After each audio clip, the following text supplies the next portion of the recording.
What is up, everybody, and welcome back to another episode of Electrified Reviews. If this is your first time stopping by, then hello, and welcome to the channel. Of course, if you have been here before, in that case, it is great to see you back. Today we are reviewing the Ontro G1, or as I've come to call it, the Cadillac of city commuters. This electric bike has some seriously nice top-shelf components, and it's highly functional and versatile. But with high quality comes a high price tag, and the G1's MSRP clocks in at a hefty $2,899 USD, $2,899 USD. Thankfully, the G1 is launching on Indiegogo, which of course means there's going to be quite a bit of savings for the early adopters. The Indiegogo price starts at $1,699 USD, $1,699 USD, and of course there are plenty of upgrades on the table as well.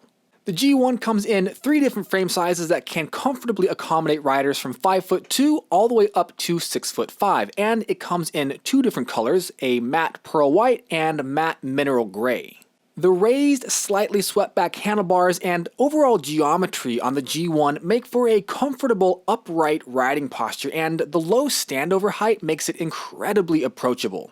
This is a jack-of-all-trades e-bike that can fill quite a few different roles surprisingly well, and with that, let's go ahead and dive into the specs.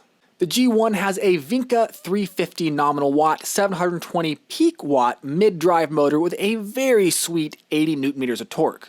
And because this motor is a mid-drive, it means it can maximize its torque and power output through the G1's gearing, just like the rider does when they're pedaling and shifting gears. The Vinca mid-drive motor feels strong, like really strong, especially for just 350 nominal watts. Put it in low gear and I'm telling you, it just pulls up hills. That said, this is our first time testing a Vinca motor, and it is noticeably louder and whinier, especially when it's under heavy torque in the lowest gearing. Having a mid-drive also affects handling, in a good way. Because the motor is in the middle of the frame instead of in one of the wheels, it keeps the G1 properly balanced. Mid-drive motors are also suspended, which means they receive far less wear and tear from vibration compared to hub drives. And just for some extra icing on this cake, the G1 also has a torque sensor, which, as I'm sure you know by now, we absolutely love torque sensors. Torque sensors measure the pressure placed on the cranks and essentially use that information to determine how much power to give you. So the harder you pedal, the more power you get, essentially enhancing your ride and leaving you feeling super empowered.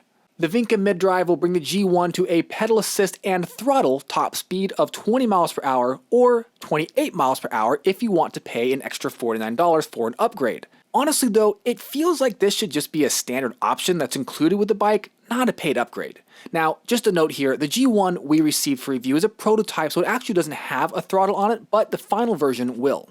The G1 comes stock with a SRAM X4 derailleur with an 8-speed cassette. This is a solid, high-quality component, which is exactly what you want when dealing with a mid-drive motor, because they can put higher strain on the drive system compared to hub drives. Speaking of stressing out the drive system, it's uncertain if Ontro will offer shift detection on the final version of the G1, but the sample we received did not have it. With a 350 watt mid-drive, it's not really necessary to have shift detection, but we would still rather see it than not. Now again, the SRAM X4 is a really good derailleur, but if you want to just go absolutely bananas on upgrades, Ontro is also offering the G1 with a new Venchi continuously variable transmission, or a CVT, for an additional $599 USD, $599 USD. Swapping out a derailleur for a CVT is like going from driving a stick shift to driving an automatic. It's pretty breezy. To power the G1, we have a stock 48-volt, 10.4 amp-hour battery with a max estimated range of around 40 miles, and you guessed it, there's an upgrade option here as well. The upgraded battery costs an additional $99 USD, and it is a 48-volt, 14 amp-hour battery with a max estimated range of around 56 miles. The battery is locking and removable and actually comes off the G1 in a unique way.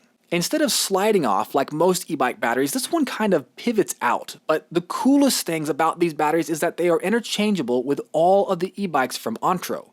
Big points there. To bring the G1 to a stop, we've got Tektro Auriga dual piston hydraulic disc brakes with 180mm rotors. Stopping power with this system is good, but surprisingly there is not an upgrade choice here. The G1 has a curb weight of nearly 62 pounds with the Y-shaped frame made from 6061 aluminum alloy. It has a rear rack and a front basket, and both are bolted directly to the frame, so they're not going anywhere. Ontro did a great job here by attaching the basket to the head tube, which makes steering easier and helps keep stuff from spilling out of the basket when you're making turns. And since the Y-shaped frame swoops downward, it makes for a pretty nice standover height. It's almost like a step-through frame, and I think that's one of the greatest features of the G1. It's just so approachable. That low standover height means it's easy to get on and off, and it also makes it easier to stand over the top tube with your feet flat on the ground. The G1 we are reviewing here has unbranded suspension, but the production version of this bike will have RST Volant front suspension, probably with 60mm of travel. There's also a seat post suspension, and the Selle Royale gel saddle, which is really comfortable by the way, has a handy saddlebag attachment, so you are ready to load this thing up. The G1 also has a through axle for extra durability, which is honestly just fantastic, and overall it's a really cush ride. The G1 has an integrated headlight attached to the front of the basket, so the beam won't be obstructed by anything inside the basket. There's also an integrated taillight, and together with the reflective sidewalls on the Schwalbe Big Bend tires, the G1 is highly visible.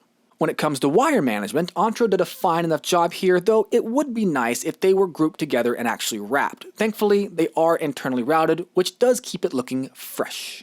The handlebar angle is adjustable, which is nice, and the handlebar setup overall is just really clean.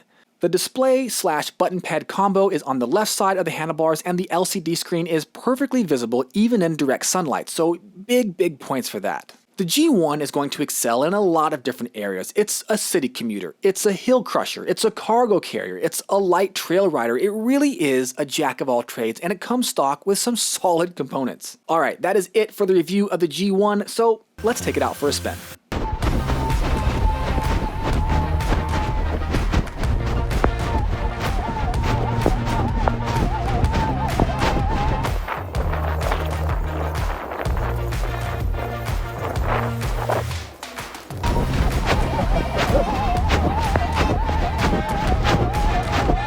Not so hard.